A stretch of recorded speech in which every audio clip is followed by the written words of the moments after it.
Mesdames et messieurs, bonjour et bienvenue sur CCTV Français. Voici les titres du journal.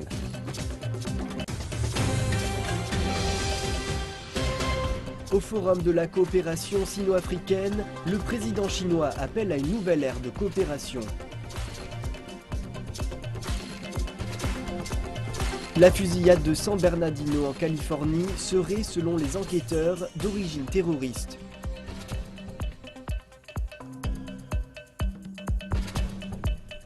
La police belge recherche 2 individus suspectés d'être impliqués dans les attentats de Paris.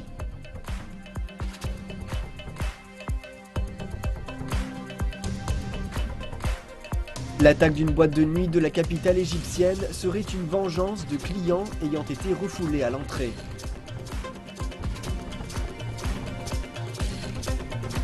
Et enfin, à mi-parcours de la conférence sur le changement climatique, son président estime qu'il reste encore beaucoup à faire.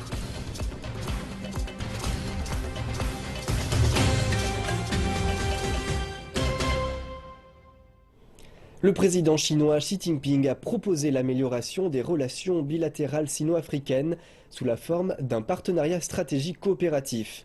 Il a fait part de cette idée lors d'un discours prononcé à l'occasion de l'ouverture du sommet du Forum de la coopération sino-africaine à Johannesburg. Le numéro 1 chinois a également fait des propositions destinées au développement commun de la Chine et du continent africain.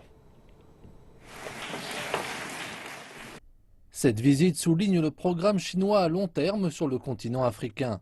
Lors de la cérémonie d'ouverture du Forum de coopération sino-africaine à Johannesburg, le président Xi Jinping a annoncé que la Chine injecterait 60 milliards de dollars dans des projets de développement. Dans le but de promouvoir le partenariat stratégique coopératif complet, la Chine souhaite mettre en application avec l'Afrique 10 grands programmes de coopération au cours des 3 prochaines années. Ces programmes couvrent des domaines tels que l'industrialisation, les échanges commerciaux, l'agriculture, la réduction de la pauvreté ou encore la sécurité. La Chine est le premier partenaire commercial de l'Afrique. Le volume d'échanges entre les deux parties représentait l'an dernier 220 milliards de dollars. Mais avec le ralentissement économique chinois, l'investissement direct en Afrique a chuté de 40% au cours du premier semestre. Le président Xi a affirmé que Beijing allait accroître ses investissements en plus de construire de nouvelles routes, des ports et des voies de chemin de fer sur le continent africain. Aujourd'hui, les relations sino-africaines ont atteint un niveau de maturité historique. Nous devrions prendre de la hauteur, regarder au loin et prendre des mesures audacieuses. Donnons-nous la main, que les 2,4 milliards de Chinois et d'Africains aient une vision et une force commune et ouvrons une nouvelle ère de coopération gagnant-gagnant. En marge de ces réunions, des projets concrets ont également été évoqués. Alors qu'il parlait du haut niveau du dialogue entre les chefs d'entreprise chinoises et africains, le président chinois a déclaré que la Chine souhaitait partager son expérience d'industrialisation avec les pays d'Afrique, tout en aidant le continent à moderniser sa propre industrialisation. La Chine est prête à partager, sans aucune réserve préalable, des technologies applicables à l'Afrique et à allier les industries concurrentielles chinoises aux besoins de l'Afrique dans le but de renforcer la coopération industrielle. Cela aidera à accentuer la qualité de la main-d'œuvre africaine, à créer davantage d'emplois et à consolider la force interne africaine pour l'économie et le développement. Le dirigeant chinois a souligné qu'un développement durable et à faible émission de carbone doit être la priorité de la coopération sino-africaine. Il a enfin annoncé des projets destinés à assister les pays africains dans l'amélioration de leur agriculture, le combat contre les maladies et contre la violence. Xi Jinping a organisé des réunions bilatérales avec les dirigeants des pays africains. Il a exprimé le souhait de la Chine de renforcer la coopération avec le continent africain. Une visite pour confirmer le programme de longue date de la Chine sur le continent africain. Lors du sommet de Johannesburg, vendredi, le président chinois Xi Jinping a annoncé que la Chine injectera 60 milliards de dollars dans le développement des projets. En marge de la réunion du Forum de coopération sino-africain, Xi Jinping a rencontré les dirigeants de la Namibie, de la Somalie, des Comores, du Nigeria et de l'Égypte pour réaffirmer l'engagement de la Chine dans le renforcement de la coopération pratique. Lors de ces réunions bilatérales, le président chinois a exprimé le souhait de Beijing de jouer un rôle actif dans la construction et le fonctionnement des installations de transport, des ports et d'autres infrastructures sur le continent africain afin de promouvoir son économie et son développement social. Il a également annoncé que la Chine aidera les pays africains à améliorer l'agriculture et combattre les maladies et les violences extrémistes. Tout cela malgré une récente baisse des investissements causés par le ralentissement économique de la Chine. L'investissement direct chinois en Afrique a chuté de près de 40% pour le premier semestre de 2015, représentant 1,19 milliard de dollars. Selon les experts, la visite du président chinois a dissipé les craintes d'une fluctuation. Depuis le lancement du forum en 2000, le commerce entre la Chine et l'Afrique a excédé celui avec ses partenaires traditionnels, l'Europe et les États-Unis. Les dirigeants africains ont salué le discours du président chinois. Le président zimbabwéen a déclaré que la visite de Xi Jinping renforcera l'interdépendance entre la Chine et l'Afrique. Le président namibien a quant à lui rappelé que les relations entre la Chine et l'Afrique connaissent un apogée historique et que la coopération permettra d'aboutir sur des résultats gagnant-gagnant. Le président chinois Xi Jinping a fait une annonce anticipée de nouvelles mesures historiques et portées vers le changement afin d'injecter encore plus de vitalité aux relations déjà dynamiques entre la Chine et l'Afrique. Je profite de cette occasion pour exprimer ma sincère et profonde gratitude. Nous sommes reconnaissants des résultats déjà obtenus grâce à l'aide et au soutien de la Chine dans les domaines du commerce, des investissements, dans la finance, dans l'agriculture, dans le développement du capital humain, dans la santé, dans la protection environnementale, mais aussi dans l'accès au marché et dans l'intégration régionale. Nous accueillons le soutien de la Chine dans la détermination à transformer nos économies à travers une stratégie d'industrialisation qui sera conduite par le bénéfice commun tiré de l'exploitation de nos ressources naturelles et nos produits agricoles.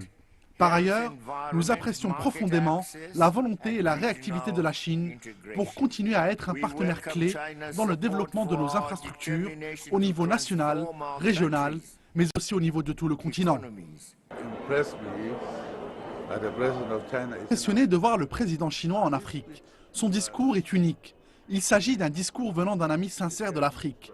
Lorsque le président Xi est venu pour le forum en Afrique et qu'il a fait cette annonce, c'était pour tendre la main à l'Afrique, pour l'aider, car la Chine connaît les besoins du continent.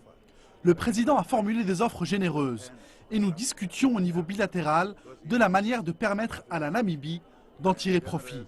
Ainsi, nous le remercions d'être venu en Afrique et d'avoir annoncé cette coopération stratégique globale dans laquelle les entreprises chinoises participeront dans les années à venir.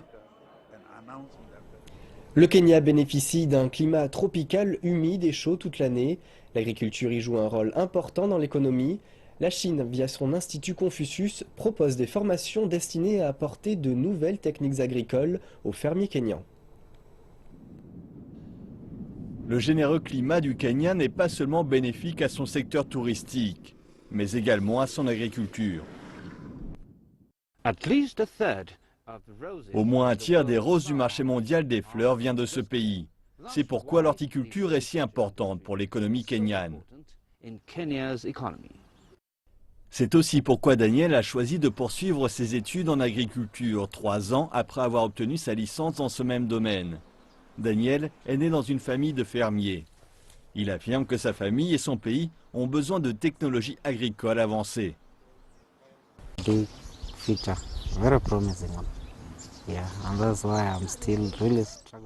Très prometteur. C'est pourquoi je me suis lancé dans cette formation en agriculture, car je pense que l'avenir sera doré. Au moins 70% de notre économie dépend de l'agriculture. Elle tire l'économie de l'ensemble du Kenya. Je prends l'exemple de ce pays. Cela tire véritablement notre économie, donc cette formation est une formation sûre.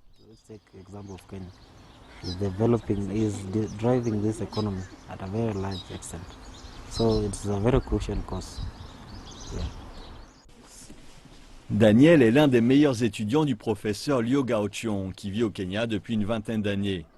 L'université Egerton est située sur le plateau. Ces basses températures ne conviennent pas à la culture. C'est pourquoi les cours d'horticulture sous serre du professeur Liu sont devenus très populaires. Vous voyez derrière, ce sont les serres. C'est là que nous faisons nos travaux pratiques. C'est là que nous voyons les fleurs qui poussent à l'extérieur. Ce que nous voyons ici, nous ne le voyons pas chez nous. C'est la première fois que je voyais des serres. Chez moi, je n'en avais jamais vu.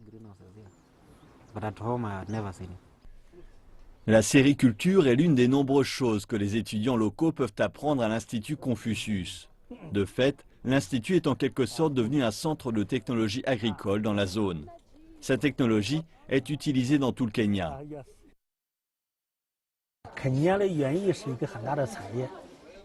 Les grandes fermes étaient sous le contrôle des Européens. Quand je suis venu ici il y a plusieurs années, les cadres et les techniciens étaient tous européens. Aujourd'hui, je suis heureux de voir que beaucoup d'entre eux ont été remplacés par des Kenyans. La contribution du professeur Liu n'est pas limitée au seul Kenya. Ces étudiants viennent d'Éthiopie, du Nigeria, du Rwanda, de Tanzanie et du Soudan. Ils sont enseignants, fonctionnaires, voire même hommes d'affaires.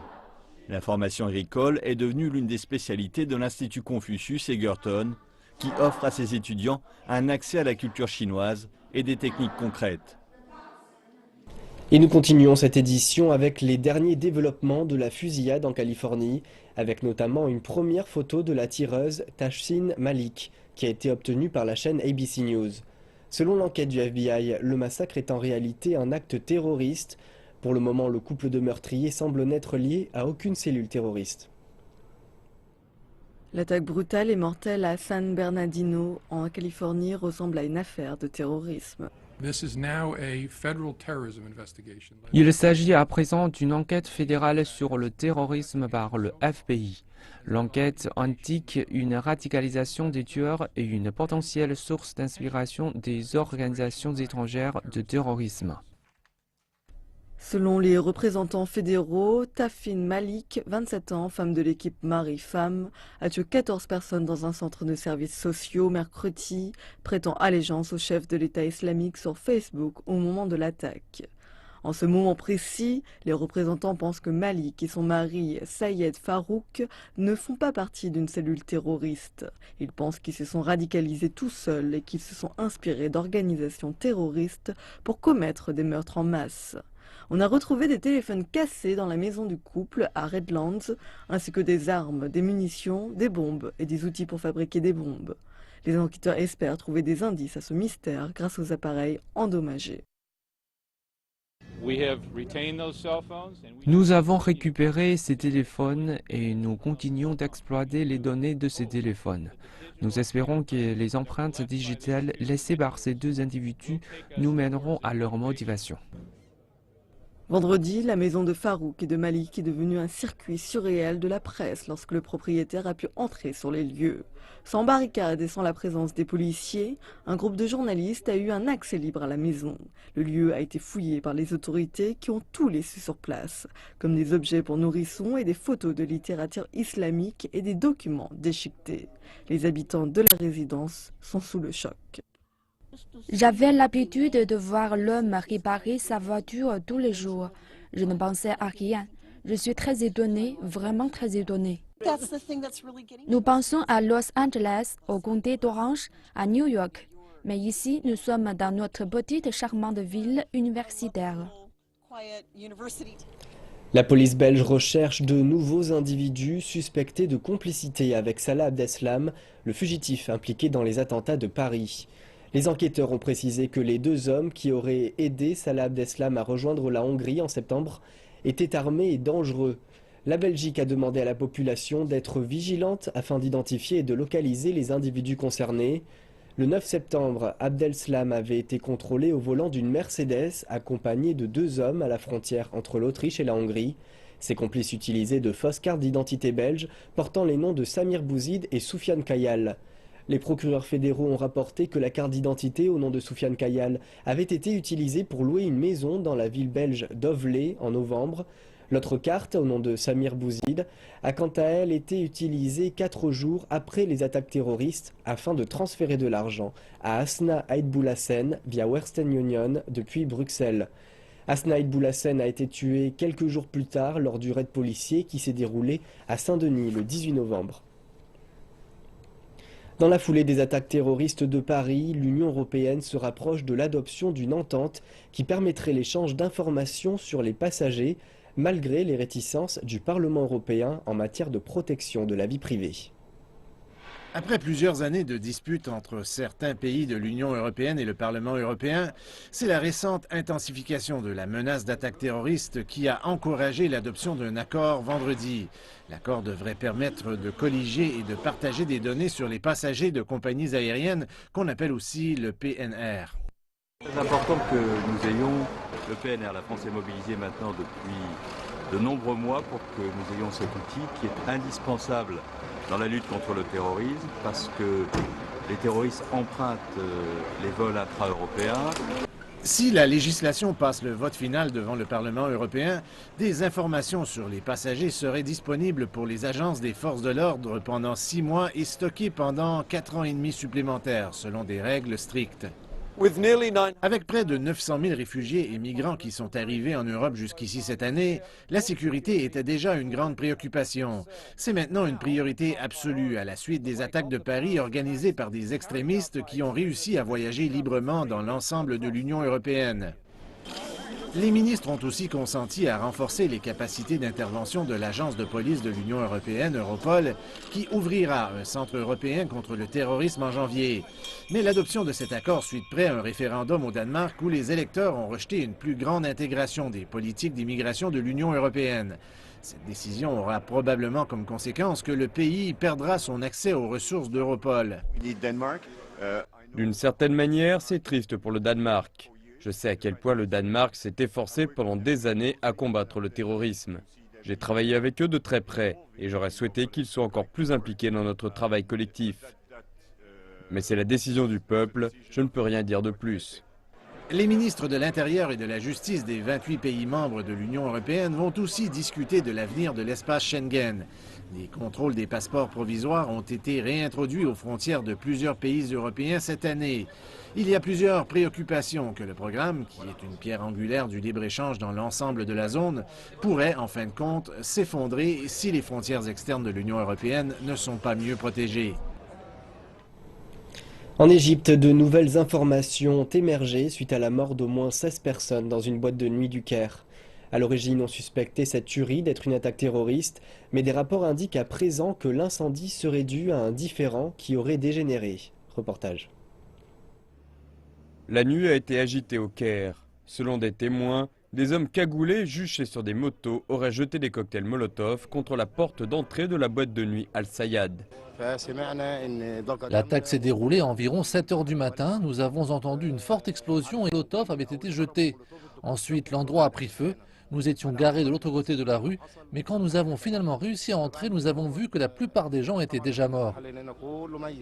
Cette attaque ne semble toutefois pas être une attaque terroriste. La direction du club a révélé à la police que les assaillants se seraient vus interdire l'entrée et se seraient battus avec le service de sécurité.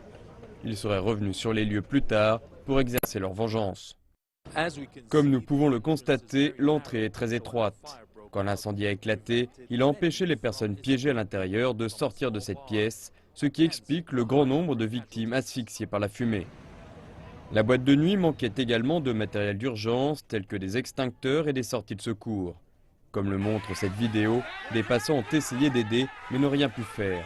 Ils criaient « Des personnes sont en train de mourir à l'intérieur. Nous pouvons les entendre. »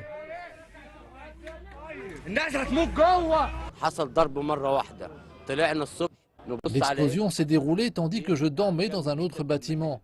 Nous nous sommes rendus sur place et avons vu l'incendie. Nous sommes allés chercher les gens à l'intérieur, nous avons sorti 16 personnes, mais ils étaient déjà tous morts asphyxiés. Si l'attaque avait eu lieu pendant les heures d'affluence, le bilan des victimes aurait certainement été beaucoup plus lourd. La plupart des personnes tuées étaient des membres du personnel. Plusieurs milliers de personnes ont envahi les rues de Séoul afin de dénoncer les politiques d'emploi du gouvernement sud-coréen. Le gouvernement a bien tenté de faire interdire les manifestations de ce samedi, mais sa tentative a été contrecarrée jeudi par un tribunal de la capitale. Une association regroupant 118 groupes de citoyens a défilé après s'être engagée à plusieurs reprises à protester de façon pacifique. D'après la police, 13 000 personnes ont pris part à l'événement. Cette manifestation avait été précédée d'une autre, plus violente, à la mi-novembre. Les forces de l'ordre avaient alors eu recours à des canons à eau. Des dizaines de manifestants avaient été blessés lors de ces affrontements avec la police. Autre sujet d'actualité, le courant a été rétabli dans de nombreux quartiers de la ville de Chennai, située dans le sud de l'Inde. La ville n'avait pas connu de crue aussi sévère depuis plus de 100 ans. On dénombre au moins 280 morts. Les opérations de sauvetage se poursuivent afin de venir en aide aux dizaines de milliers d'habitants qui sont restés bloqués plusieurs jours sur les toits. Plus de 5000 maisons ont été touchées et de nombreux habitants ont été déplacés vers des camps de secours provisoires. Les autorités locales ont déployé 1500 personnes et 200 bateaux dans le cadre de ces opérations. Le Premier ministre Narendra Modi a désigné le changement climatique comme responsable de la catastrophe et a annoncé une enveloppe de 150 millions de dollars afin de dédommager les victimes de ces inondations. Nous sommes pratiquement à mi-chemin de la conférence sur le changement climatique de l'ONU à Paris. Les négociateurs s'affairent maintenant à rédiger la première mouture de l'accord qui sera débattu par les délégués la semaine prochaine. Toutefois, le président de la COP21, Laurent Fabius, estime que les parties ont encore beaucoup de travail à faire pour arriver à un accord final. À ce stade, quelles conclusions peut-on tirer? La première, c'est que, comme on dit en français, je ne sais pas quelle sera la traduction en anglais, le compte n'y est pas encore. La deuxième conclusion, c'est que je souhaite vivement que l'esprit de compromis permette d'avancer. J'espère que le texte qui me sera remis demain enregistrera de nouveaux pas vers le compromis. L'idée, c'est que le texte sera réduit et envoyé au ministre français des Affaires étrangères, Laurent Fabius, à midi samedi. Après cela, il sera envoyé au ministre pour essayer d'atteindre un accord global la semaine prochaine. 2 projets alternatifs de texte sont sur la table. Ce sont des documents de 38 et de 48 pages, alors qu'ils en faisaient 50 au début de la semaine. À la même étape, à Copenhague, le document équivalent comptait 300 pages. Mais le texte contient toujours des centaines de parenthèses qui marquent les points de désaccord. Il porte notamment sur le financement pour les pays en voie de développement au-delà de 2020 et sur la cible à fixer pour réduire ou éliminer progressivement l'utilisation de combustibles fossiles. Toutes les parties impliquées reconnaissent que leurs plans ne sont pas assez efficaces pour limiter une hausse des températures de 2 degrés Celsius comme le souhaite l'ONU. Pendant ce temps, plusieurs manifestants se sont réunis à l'extérieur du site de la conférence pour dire que cet objectif de 2 degrés Celsius n'est pas suffisant pour protéger les pays les plus vulnérables face au changement climatique et à la montée du niveau de la mer, parmi lesquels on compte plusieurs pays insulaires dans le Pacifique. Les négociations sur le changement climatique continuent à Paris. Les négociateurs de 195 pays travaillent ensemble toute la semaine pour s'accorder sur une version simplifiée du projet de texte afin de le remettre au président français en cette fin de semaine. Les objectifs politiques des dirigeants mondiaux ont conduit à des négociations à porte fermée entre négociateurs internationaux. Comme d'habitude, lors des négociations climatiques, il existe une division entre les pays développés et les pays en voie de développement. L'aide financière et la division des responsabilités font partie de ces différends. La Chine presse les pays développés à remplir leur obligation de fournir 100 milliards de dollars par an pour aider les pays en voie de développement. Il existe un énorme désaccord sur la façon dont les pays développés rempliront leurs obligations financières et si davantage de canaux sont nécessaires pour résoudre le problème. La position de la Chine est que les pays développés doivent remplir ensemble leurs engagements avant 2020. Et cela est non négociable. Après 2020, les pays développés devront échelonner leurs finances à partir du niveau de base de 2020 à 100 milliards de dollars par an. Il y a à présent 134 pays en voie de développement dans le groupe G77 et la Chine. Ils ont émis une forte déclaration dénonçant les tentatives d'un certain nombre de nations industrialisées d'ajouter des conditions au financement. Un nouveau texte fait partie des propositions qui suggèrent que le financement climatique devrait non seulement être fourni par les pays développés, mais aussi par d'autres qui sont en position de le faire. Les autres qui sont dans la position de le faire ou dont la parole compte sont encouragés et sont invités à contribuer sur la base du volontariat. Il s'agit d'une nécessité. Bien évidemment, certains pays en voie de développement plus avancés ont déjà commencé à contribuer. Je pense que c'est une bonne chose et ils sont encouragés aussi. Comment voulez-vous juridiquement lier les pays en position de le faire? Dans ma famille, avec mes enfants, je dirais « tu dois nettoyer la pièce ». Je ne dirais pas « quelqu'un doit nettoyer la pièce ». Je dirais « John, tu nettoies la pièce et Grace, tu fais la vaisselle ». Il n'y a pas de quelqu'un en position de le faire qui devrait nettoyer le sol. J'ai besoin que vous me rendiez compte. Établir des objectifs sur le climat à long terme est également un problème. Il y a un important appel de révision de l'objectif des 2 degrés à long terme à 1,5 degré maximum. Le groupe des pays les moins développés déclare que cela est essentiel. 1,5 est critique pour le groupe des pays les moins développés. Il s'agit d'une question de survie. Pour nous, il nous est impossible de signer un accord sans prendre en considération la question des 1,5 degrés. Nous avons vu le projet de texte révisé qui indique qu'en dessous de 2 degrés, la zone n'est pas en sécurité. Et c'est ainsi que se termine notre journal. Merci pour votre attention. Je vous rappelle que vous pouvez voir et revoir l'ensemble de nos programmes sur notre site internet officiel à l'adresse fr.cntv.cn. Quant à moi, je vous donne rendez-vous dans 1h30 pour de nouvelles informations. Bonne suite de programme à toutes et à tous sur notre chaîne.